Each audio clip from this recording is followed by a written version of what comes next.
There's been a lot of emotion on the campaign trail, and in some cases, unfortunately, there's been some violence. Donald Trump has been on the stump blaming your supporters for some of it. Take a listen.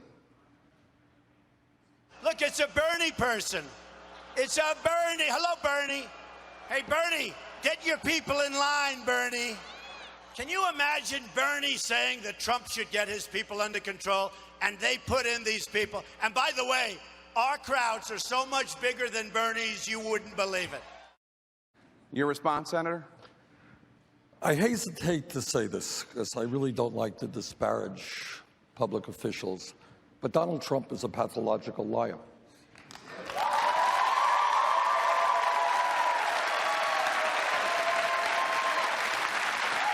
We have never, our campaign does not believe and never will encourage anybody to disrupt anything. We have millions of supporters. People do what they do. People have the right to protest.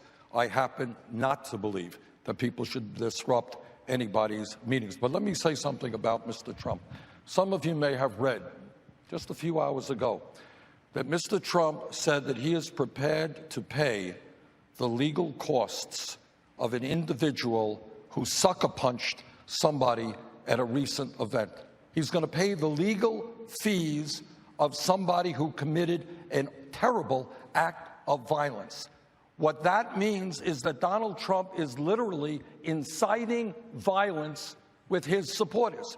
He is saying, if you go out and beat somebody up, that's okay. I'll pay the legal fees.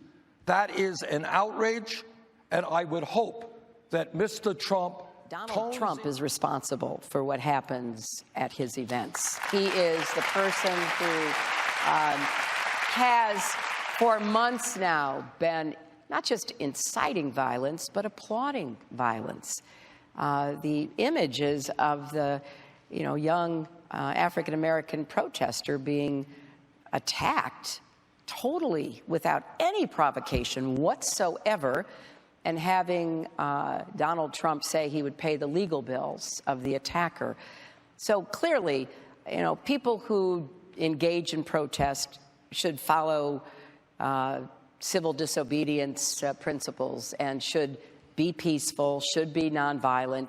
But I do think that, as I said the other day, what Trump has done is like a case of political arson. He has lit the fire, and then he throws his hands up and claims that he shouldn't be held responsible, and he should be held responsible. The way you beat Trump is to expose him.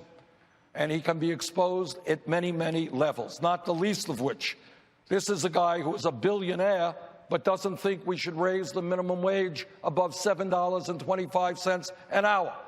This is a guy who goes on a Republican TV debate and says, wages in America are too low. Tell that to the people in Ohio, that wages are too low. This is a guy who believes, in defiance of all science, that climate change is a hoax. And then, of course, on top of all of that is the issue that you raised. The American people are not going to elect a president who is insulting Mexicans, Muslims, women, veterans, insulting virtually everybody who is not quite like Donald Trump. Thank God most people are not quite like Donald Trump. One argument that I am uniquely qualified to bring, because of my service as Secretary of State, is what his presidency would mean to our country and our standing in the world. I am already receiving messages from leaders. I'm having foreign leaders ask if they can endorse me to stop Donald Trump.